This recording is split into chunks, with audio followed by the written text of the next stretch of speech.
The Galactic Academy for Higher Learning was supposed to be the pinnacle of interspecies education, a shining beacon of unity where the galaxy's brightest young minds came together to learn, grow, and prepare for their futures among the stars. What a load of cosmic garbage that turned out to be.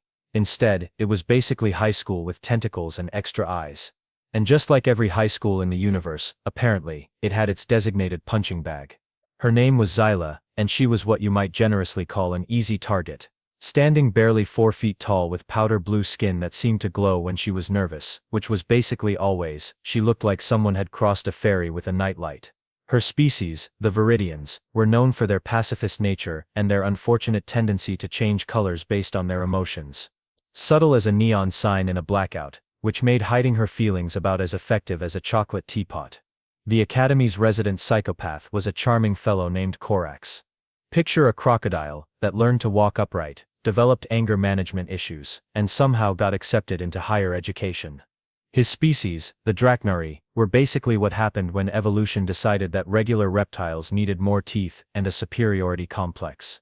Corax had both in abundance, along with a gang of equally delightful individuals who followed him around like remoras on a particularly ugly shark. Every morning, like clockwork, the harassment would begin. Zyla would shuffle into the cafeteria, her skin already shifting to nervous purple, and Corax would be there waiting with the enthusiasm of a kid on Christmas morning. Except instead of presents, he got his kicks from making someone's day absolutely miserable. Well, look what the solar wind blew in. Corax would hiss, his forked tongue flicking out in what passed for amusement among his kind. Still glowing like a malfunctioning beacon, I see. His cronies would laugh, because apparently, having 2 brain cells to rub together was optional in their species. Zyla would duck her head, her skin cycling through embarrassed pink to fearful yellow, and try to find somewhere to sit where she could eat her algae paste in peace.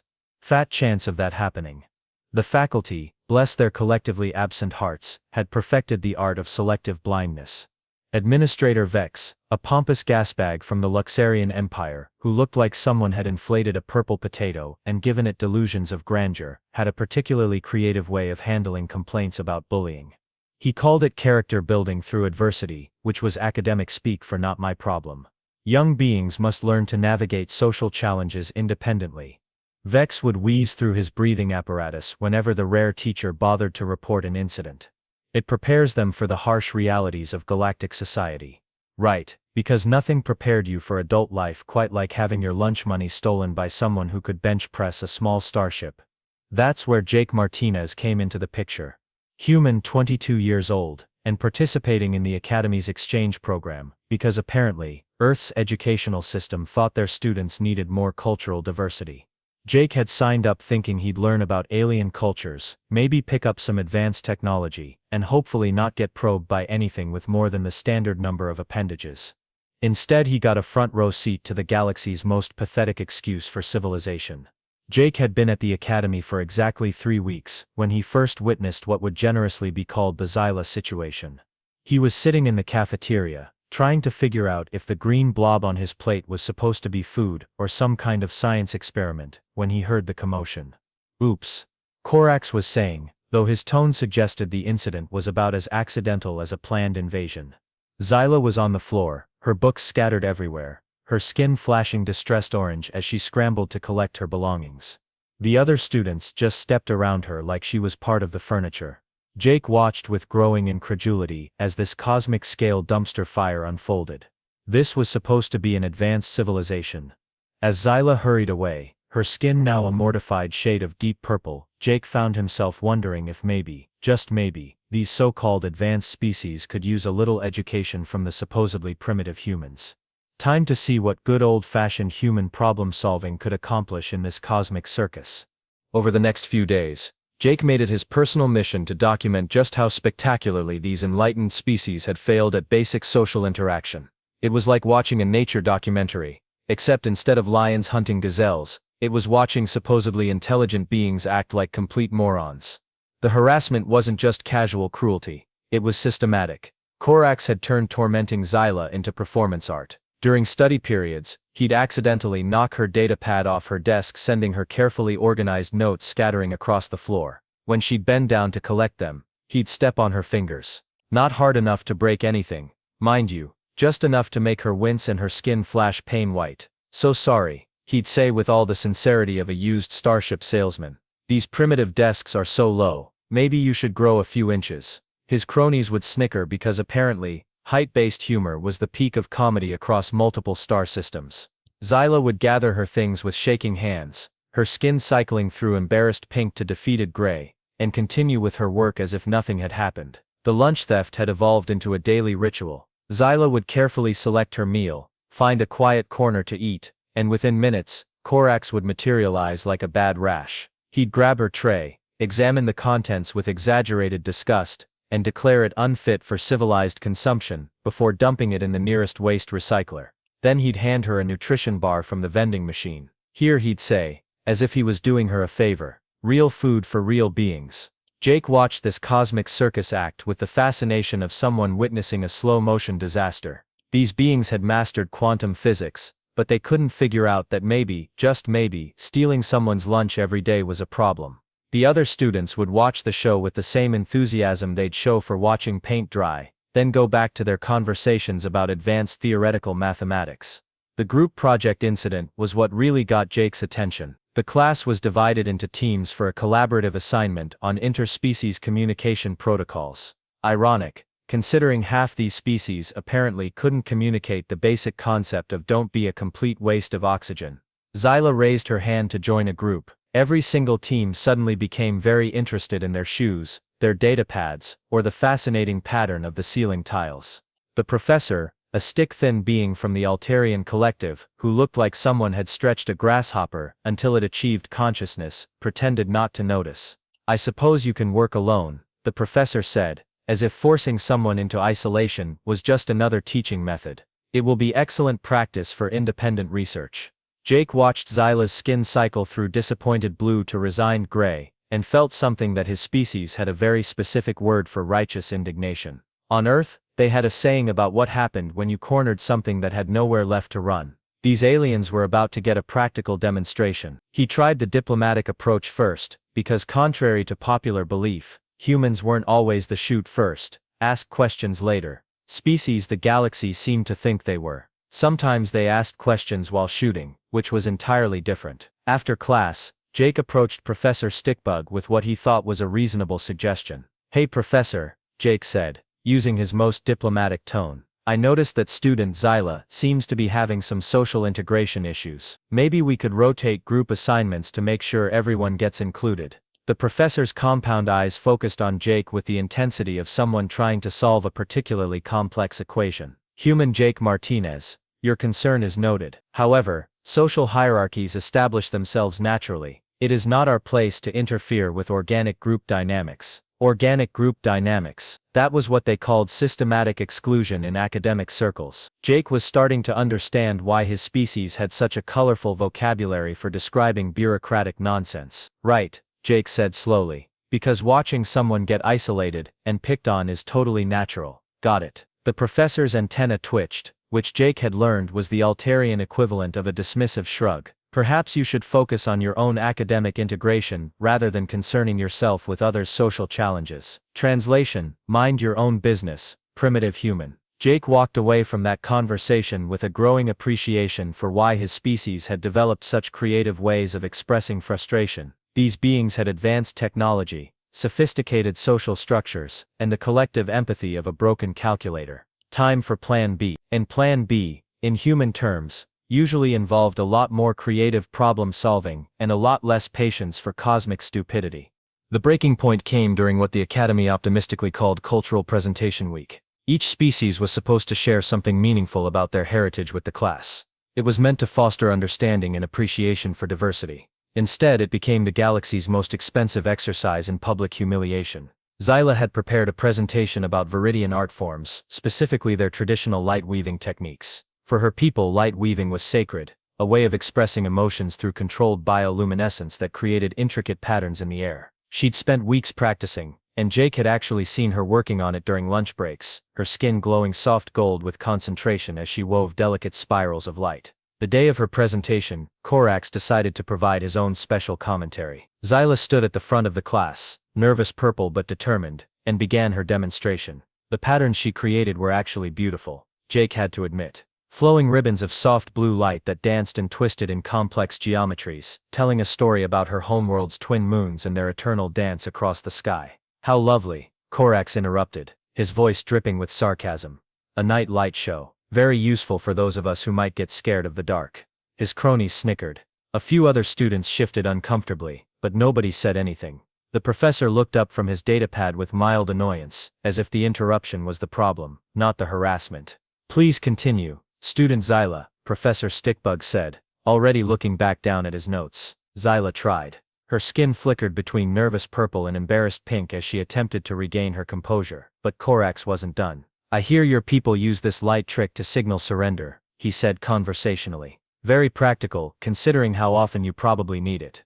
That got bigger laughs. Zyla's carefully controlled light patterns began to stutter and break apart. Her skin was cycling rapidly now, emotional confusion written across her entire body in living color. Actually, Korax continued, warming to his theme, isn't this just what your people do when they're about to wet themselves in fear? I think I read that somewhere. The laughter was getting louder, even some of the previously neutral students were grinning now. Zyla's light weaving collapsed completely, the beautiful patterns dissolving into random flickers. Her skin went through rapid-fire color changes. Shame red, fear yellow, desperation white. She started, her voice barely audible. I just wanted to share what? Korax pressed. How to bore an entire classroom to death. Mission accomplished. That's when Zyla broke. Her skin flashed brilliant white, then went completely gray, and she ran from the classroom. Not walked quickly, not made a dignified exit, but actually ran like something was chasing her. The door slid shut behind her with a soft hiss that somehow sounded like the universe's most pathetic punctuation mark. The classroom fell into the kind of silence that follows a particularly spectacular disaster. A few students looked uncomfortable, but most just shrugged and started packing up their things like watching someone's soul get crushed was just another Tuesday. Well, Professor Stickbug said, making a note on his datapad, I suppose we'll move on to the next presentation. Jake sat there for exactly 30 seconds, letting the sheer cosmic-level stupidity of what he'd just witnessed fully sink in. Then he stood up, walked out of the classroom, and went straight to Administrator Vex's office. The administrator's office was exactly what you'd expect from someone who had achieved maximum bureaucratic evolution. Polished surfaces, meaningless awards, and the distinct smell of someone who had never had to solve an actual problem in their entire inflated existence. Administrator Vex, Jake said, not bothering with pleasantries. We need to talk about the bullying situation in Professor Althura's Xenocultural Studies class. Vex looked up from his desk with the expression of someone who had just been interrupted during very important administrator business, which probably involved finding new ways to avoid doing his job. Ah, human Jake Martinez, Vex wheezed. I trust you are finding your cultural exchange experience enlightening.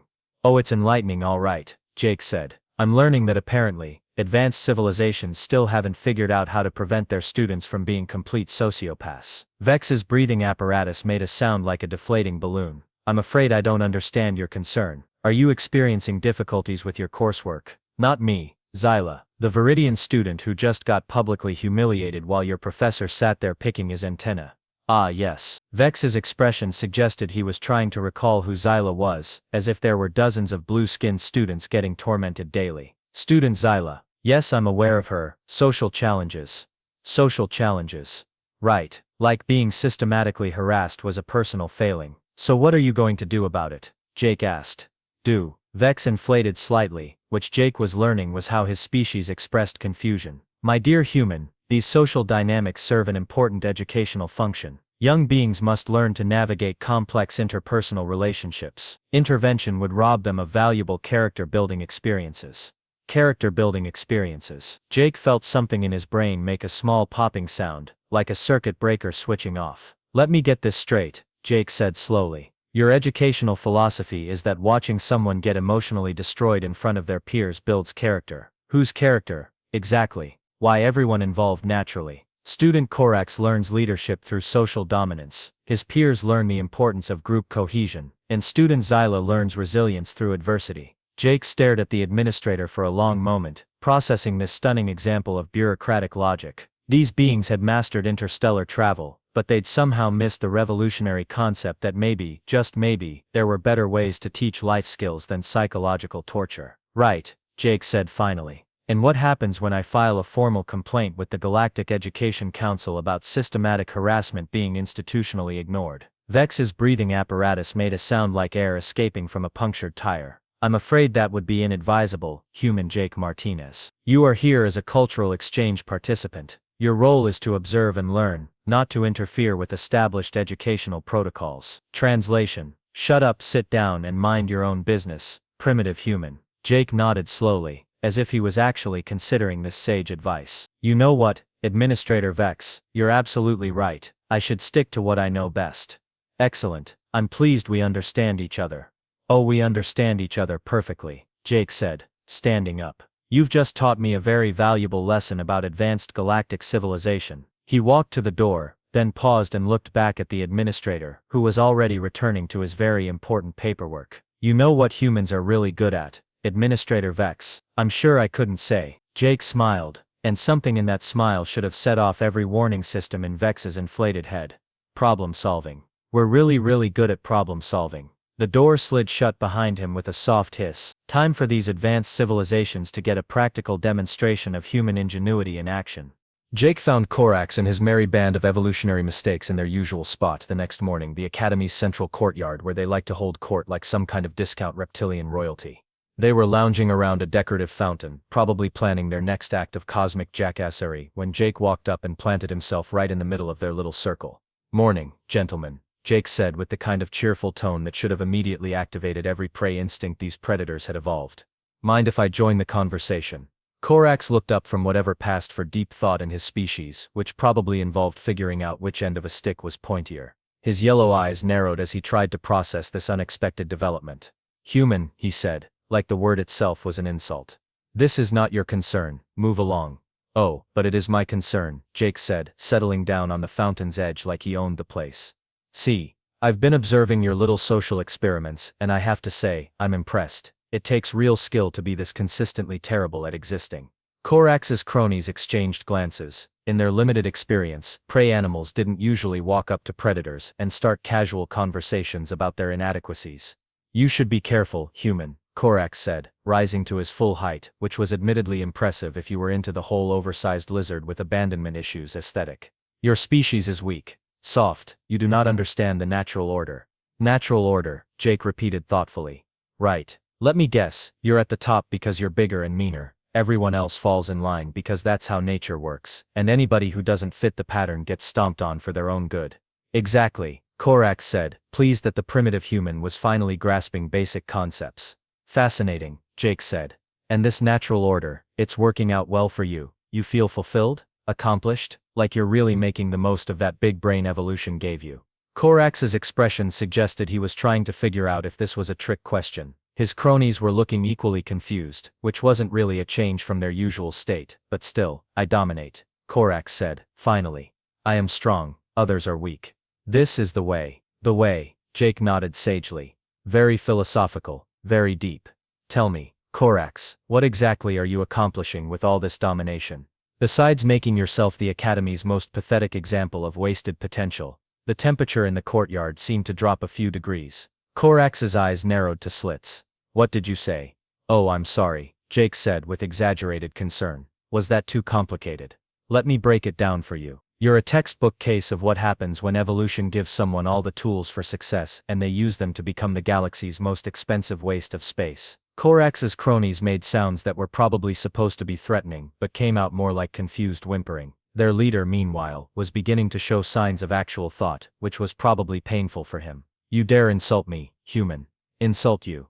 Jake looked genuinely surprised. I'm trying to help you. See, where I come from, we have a saying. The louder someone roars, the smaller their actual problems. And brother, you are roaring about some really small problems. What problems? Corax demanded, taking a step forward. Well, let's start with the obvious one, Jake said conversationally. You're so insecure about your own worth that you need to pick on someone half your size just to feel important. That's not strength, that's desperation with scales. Corax's jaw dropped slightly. His cronies looked like they were trying to process information that their brains weren't designed to handle. But wait, there's more, Jake continued. You're part of a species that supposedly evolved beyond primitive tribalism, yet here you are, acting like a cave-dwelling throwback who just discovered fire. Your people must be so proud. My people are warriors, Corax snarled. We're warriors, Jake corrected. past tense. Now they're mostly known for their contributions to interstellar diplomacy and advanced engineering. But you're still stuck in the hit things with rocks phase of development. It's like watching a grown adult play with baby toys. One of Korax's cronies, a particularly dim specimen named Grax, spoke up. You cannot speak to us this way, human. We are superior beings. Jake turned to look at Grax with the kind of attention usually reserved for interesting insects. Superior beings. He repeated. Right. Tell me, Grax, what's your contribution to galactic civilization? Besides following Korax around like a lost puppy. Grax opened his mouth, then closed it, then opened it again. The sound that came out was like air escaping from a leaky tire. That's what I thought, Jake said. You know what's really funny? Zyla, the girl you've been tormenting, has already contributed more to interspecies understanding in her first semester than you've managed in your entire existence. Her research on bioluminescent communication patterns is actually being cited by xenobiologists across 3 sectors. She is weak, Korax insisted, but there was less conviction in his voice now. She's gentle, Jake corrected. There's a difference. Where I come from, we learned a long time ago that the strongest people are often the ones who choose not to use their strength. But you wouldn't understand that concept, would you? Korax was starting to look uncomfortable, which was probably the first genuine emotion he'd experienced in years. Let me tell you what I see when I look at you, Korax, Jake said, standing up. I see someone who's so afraid of being irrelevant that he's turned cruelty into a hobby. Someone who's so insecure about his place in the world that he needs to tear others down just to feel tall. And the really sad part, you're not even good at being a bully. Not good at, Korax started. Terrible at it, Jake confirmed. I mean seriously, your technique is embarrassing. You pick on the most obviously harmless person in the academy, you use the same tired insults every day, and your cronies are about as intimidating as a group of confused houseplants. If bullying were an art form, you'd be finger painting with mud. Korax's cronies were looking at each other with expressions of dawning horror. Someone was pointing out their flaws, and they weren't sure how to process this information. But here's the thing that really gets me, Jake continued, warming to his theme. You're not just failing at being a decent person, you're failing at being a proper villain. You want to know what real predators do? They don't waste time on easy targets. They don't need an audience to feel powerful. And they definitely don't spend their time making enemies out of people who could have been allies. Allies. Korax laughed, but it sounded forced. What could that weak creature possibly offer? Oh, I don't know, Jake said thoughtfully. How about access to one of the most extensive databases of Viridian biotechnology in the galaxy? Zyla's family happens to be one of the leading developers of organic computing systems. You know, the technology that makes your species' advanced starships actually work. The color drained from Korax's scales. His cronies looked like they were trying to swallow their own tongues. Or maybe, Jake continued, you'd be interested in the fact that her research advisor is Director Thane of the Galactic Science Council. You know, the same Director Thane who approves internship applications for advanced engineering positions. Korax was starting to look like he'd swallowed something unpleasant. His cronies were staring at him with expressions of growing panic. But hey, Jake said, with a shrug. Why would any of that matter to someone who's too busy proving how tough he is by picking on the Academy's most connected student? Connected? Grax squeaked. Oh, very connected, Jake confirmed. Her uncle is Admiral Vexstar of the Viridian Defense Fleet. You know, the same fleet that provides escort services for Draknari merchant vessels in the Outer Rim. I'm sure he'd be very interested to hear how his niece is being treated at this prestigious academy. Korax looked like he was about to throw up. His cronies were backing away from him, like he'd suddenly become radioactive. Now here's where it gets interesting, Jake said, his voice taking on a distinctly predatory tone. You see, humans have this weird thing about pattern recognition. We're really good at it. And I've been watching you long enough to know exactly what buttons to push to make your life absolutely miserable. You wouldn't dare, Korax said, but his voice cracked. Wouldn't I? Jake smiled. And it wasn't a nice smile. See, the thing about humans is that we're persistence hunters. We don't give up, ever. We just keep coming, and coming and coming, and coming, until whatever we're hunting either changes its behavior or collapses from exhaustion. Korax took a step backward. So here's what's going to happen, Jake continued conversationally. You're going to apologize to Zyla, publicly, in front of the entire class, and then you're going to spend the rest of your time at this academy treating her, and everyone else, with the basic respect that any decent being should show to their fellow students. And if I refuse? Korax asked, trying to salvage some dignity. Jake's smile got wider. Then you get to find out what happens when a human decides to make someone's life their personal project. Trust me, you don't want that kind of attention. The silence in the courtyard was deafening. Korax looked around at his cronies, who were suddenly very interested in being anywhere else, then back at Jake, who was still smiling that terrifying human smile. You. Korax started. Am I making myself clear? Jake asked politely. Korax's shoulders sagged. For the first time since Jake had known him, the reptilian bully looked exactly like what he was, a frightened insecure child who'd finally met someone who wasn't afraid of him. Crystal clear, Korax mumbled. Excellent, Jake said, clapping his hands together. I'm so glad we could have this chat. Really brings species together, doesn't it?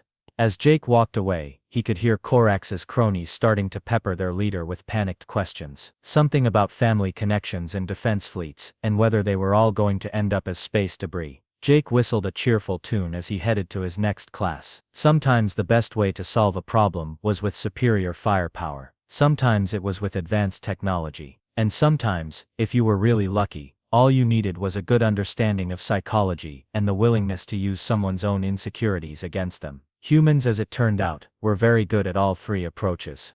The news of Jake's little chat with Korax spread through the academy faster than a hyperspace transmission. By lunchtime, every student in the facility had heard some version of the story, and like all good gossip, it had been embellished with each retelling until Jake had apparently made Korax wet himself, cry for his mother, and promise to become a vegetarian peace activist. The reality was almost as satisfying. Jake was sitting in the cafeteria trying to identify what species his lunch had originally belonged to when he noticed the change. Zyla walked in, and for the first time since he'd been at the academy, something remarkable happened. Students actually made room for her.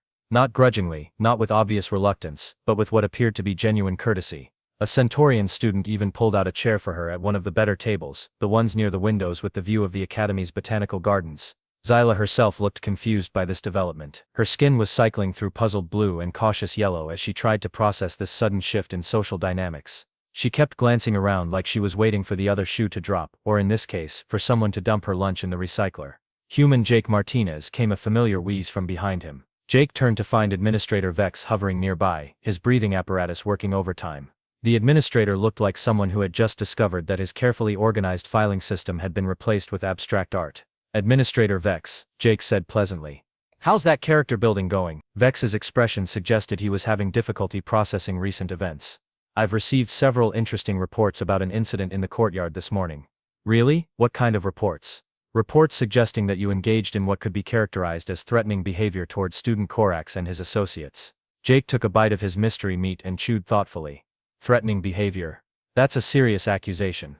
I hope you have evidence to support it. Student Korax himself filed the complaint, Vex said, inflating slightly with bureaucratic authority. Ah, Jake nodded.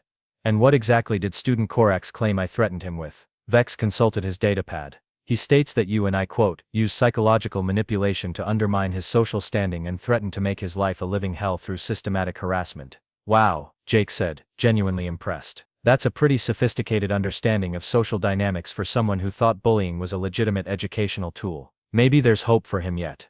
This is not a joke, human Jake Martinez. If these allegations are substantiated, then what? Jake interrupted. You'll punish me for using the same techniques your star student has been using on Zyla for months. Except I did it with words instead of physical intimidation. Vex's breathing apparatus made the sound of a deflating balloon. That is entirely different.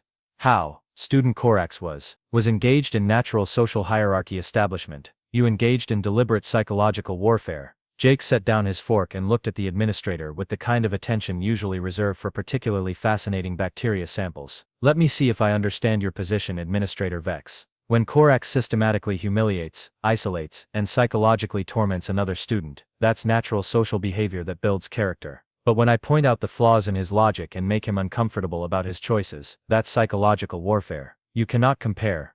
Actually, I can. Jake said, pulling out his own datapad. See, humans are really good at documentation. We tend to keep records of interesting phenomena. Like for instance a detailed log of every incident of harassment I've witnessed since arriving at this academy. Vex's eyes widened as Jake scrolled through what appeared to be an extensive list of dates, times, witnesses, and detailed descriptions of events. Day 3, Jake read aloud. Korax deliberately knocked Zyla's meal tray to the floor, then stepped on her hand when she tried to clean it up. Witnessed by approximately 30 students and Professor Althara, who chose not to intervene. Day 7, Korax blocked the library entrance until Zyla agreed to do his homework for him. Witnessed by librarian Kykestil, who apparently found it amusing. How did you? Vex started. Day 12. Korax convinced his study group to exclude Zyla from a mandatory collaborative project, forcing her to work alone on an assignment designed for 5 students. Professor Stickbug's response was to suggest she use it as an opportunity for independent learning. Jake looked up from his datapad with a pleasant smile. Should I continue? Because I have about 6 weeks worth of entries, complete with video recordings from the Academy's own security systems. The color drained from Vex's inflated features. Video recordings. Oh yes, humans are very thorough when we're documenting problems. We like to have evidence when we're solving them. Jake's smile got a little sharper. I'm sure the Galactic Education Council would find this data fascinating, especially the parts where Academy staff members actively enable harassment under the guise of educational philosophy. Vex made a sound like air escaping from a punctured tire. What? What do you want? Want? Jake looked surprised. I don't want anything, Administrator Vex. I'm just a cultural exchange student here to observe and learn. Remember? But surely there must be some arrangement we can— Actually, there is one thing. Jake said thoughtfully. I'd love to see the Academy's official policy on student harassment. You know, just for my cultural research. I'm particularly interested in the section that explains how systematic psychological abuse qualifies as character building. Vex's breathing apparatus was making increasingly distressed sounds. There may have been some misunderstandings about proper intervention protocols. Misunderstandings, Jake repeated.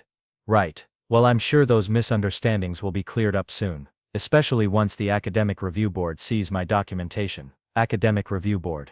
Oh, didn't I mention? I've been in contact with several Earth universities about establishing formal exchange programs with the Academy. They're very interested in our educational methodologies here. Very interested. Jake stood up, gathering his things.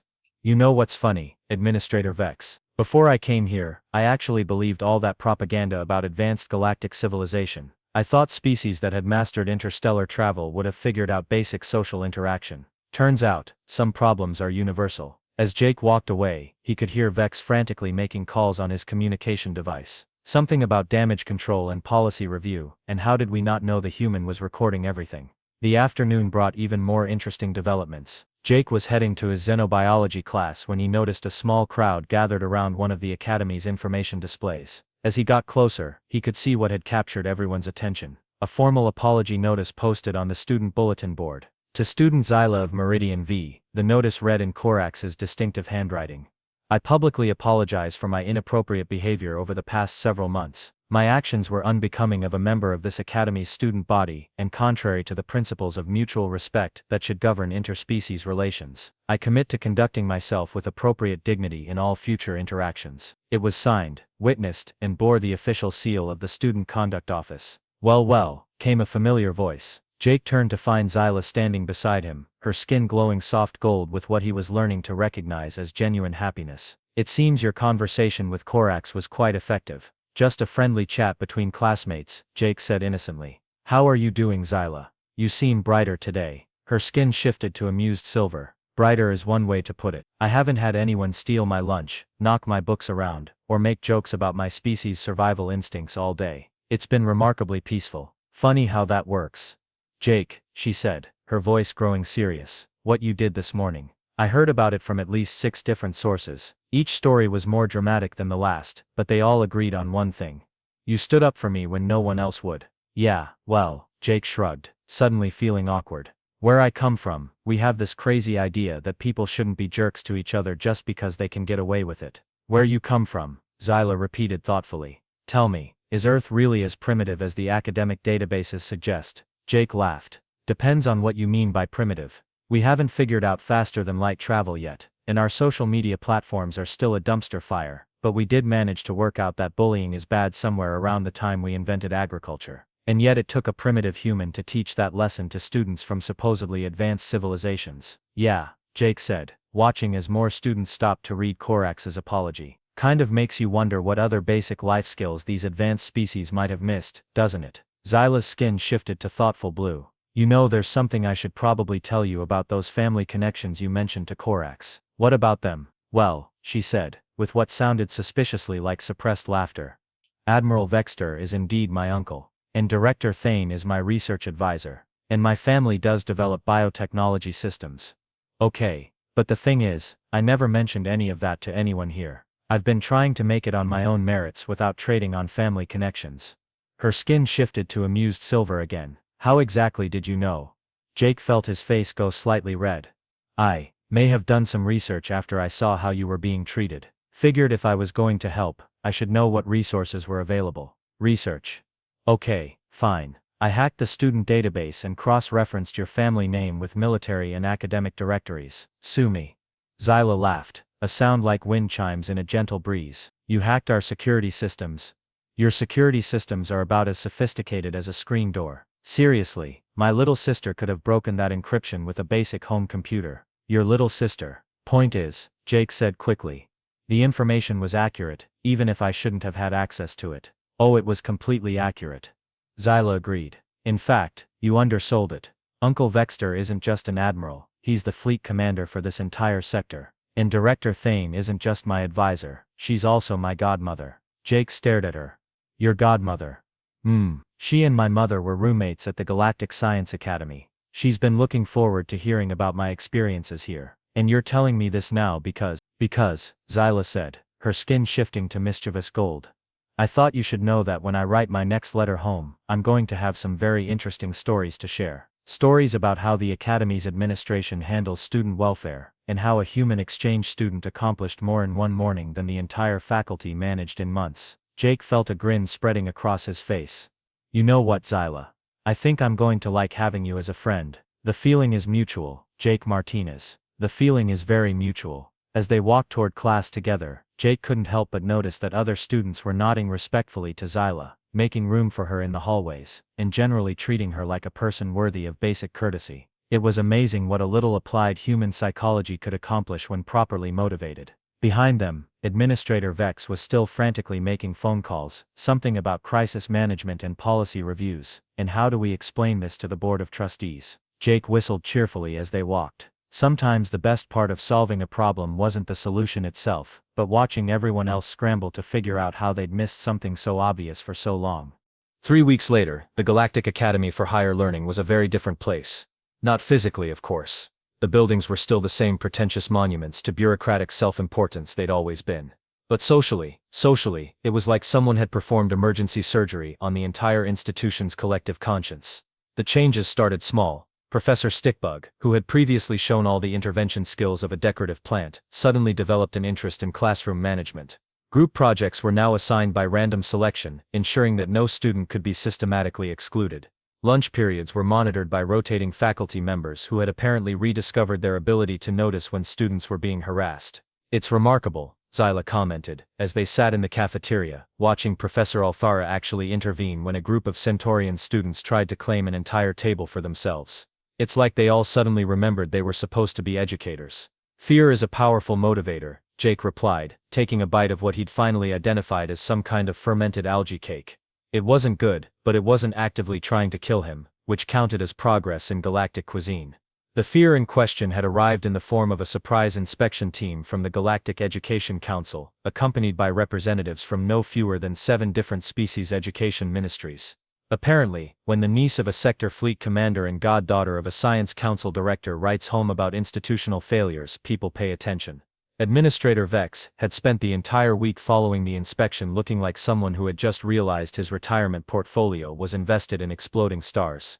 The inspection team's preliminary report had used phrases like systematic institutional failure, negligence in duty of care, and Jake's personal favorite, educational environment, incompatible with civilized society. But the real change wasn't in policy, it was in culture. Students who had previously treated harassment as entertainment now found themselves in a social environment where such behavior was not just discouraged, but actively uncool. It was amazing how quickly pack dynamics shifted when the pack realized the alpha was actually just a scared bully with delusions of grandeur.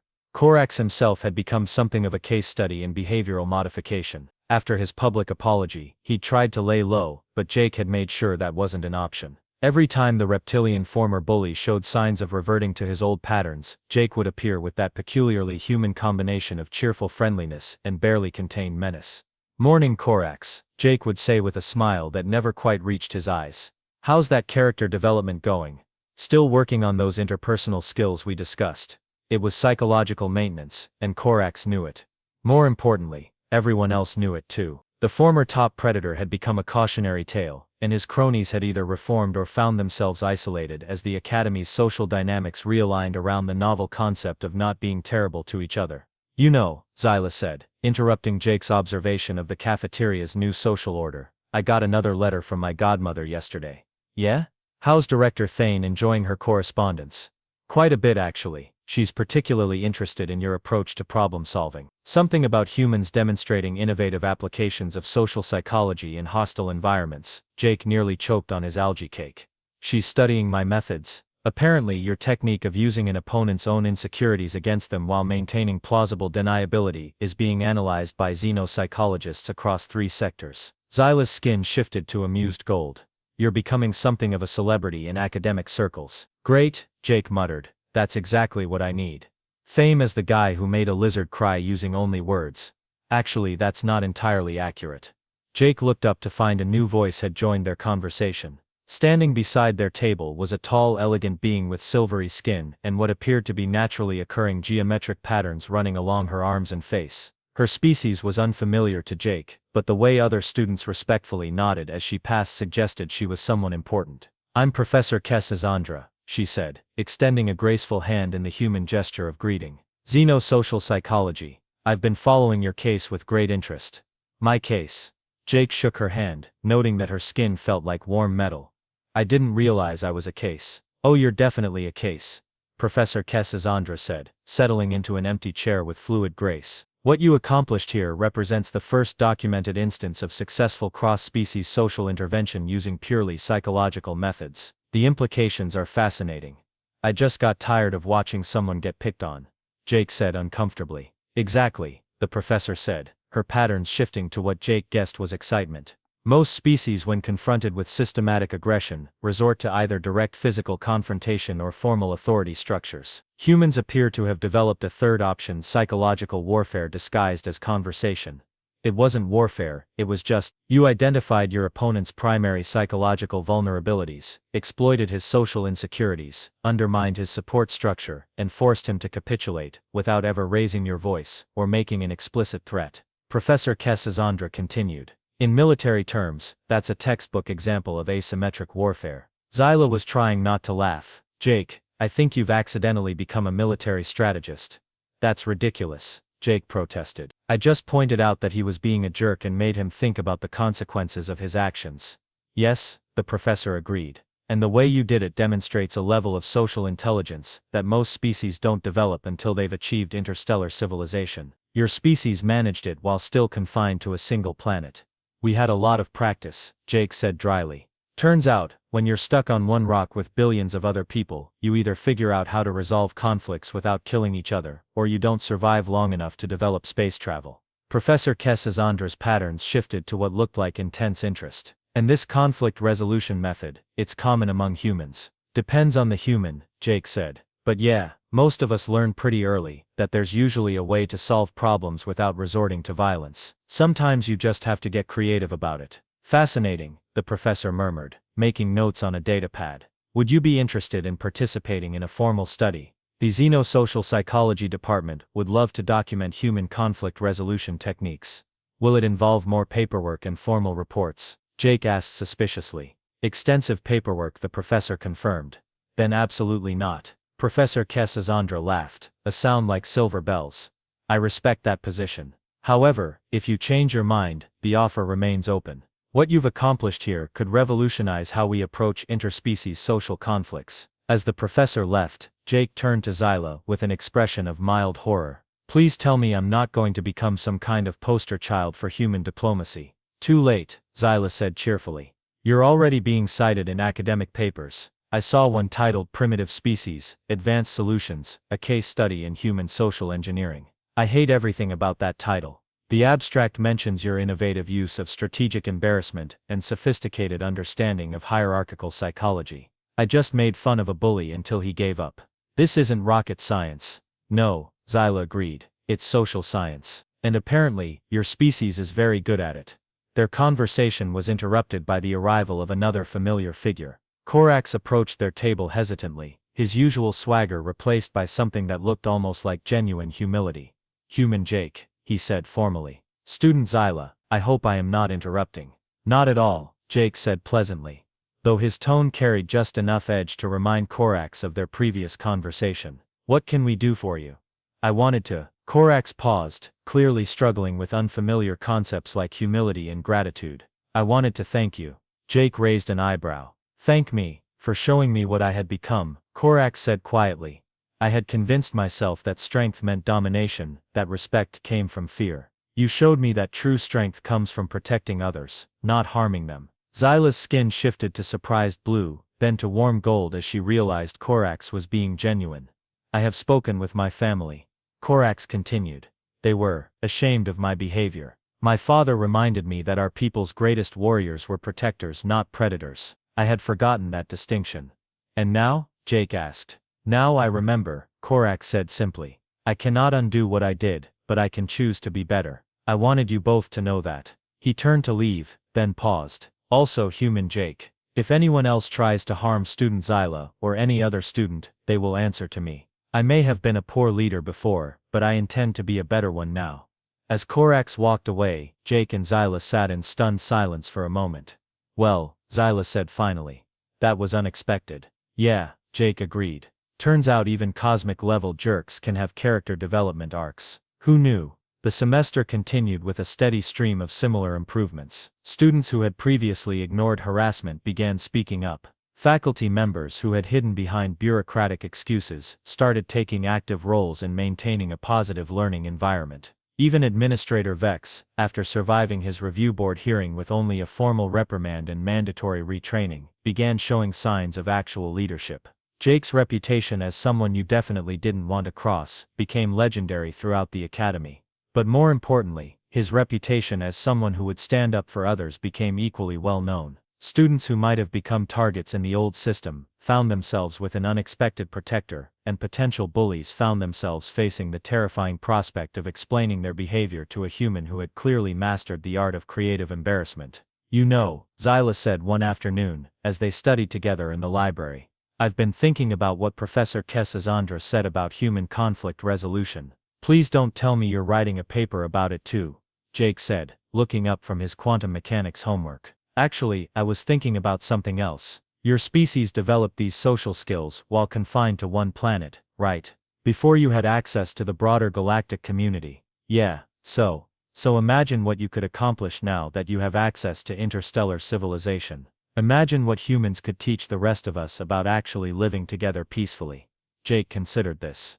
You know, when you put it that way, maybe Earth isn't as primitive as everyone thinks. Maybe, Xyla said, her skin glowing soft gold with affection, the rest of us have something to learn from the primitive humans. As Jake looked around the library, seeing students from dozens of different species working together in harmony for the first time since he'd arrived, he had to admit she might have a point. Sometimes the most advanced solution was also the most obvious one: treat people with basic decency and refuse to accept anything less from others. It wasn't rocket science, it was just human nature, and apparently, that was exactly what the galaxy needed. 3 months later, when Jake's exchange program ended, and he prepared to return to Earth, the Academy held a farewell ceremony in his honor. Students from every species represented at the Academy attended, including several who credited Jake with helping them find their voices when facing their own social challenges. Administrator Vex, in a speech that managed to be both pompous and genuinely grateful, announced that the Academy would be implementing a new conflict resolution program based on innovative human social intervention techniques.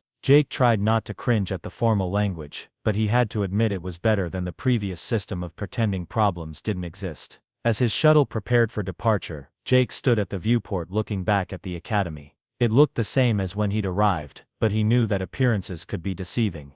Sometimes the most important changes were the ones you couldn't see from the outside. Ready to go home? Xyla asked, joining him at the viewport. She'd been accepted for an advanced research position on Earth, part of an expanded cultural exchange program that Jake suspected had something to do with his documented success at the Academy. Ready, Jake said.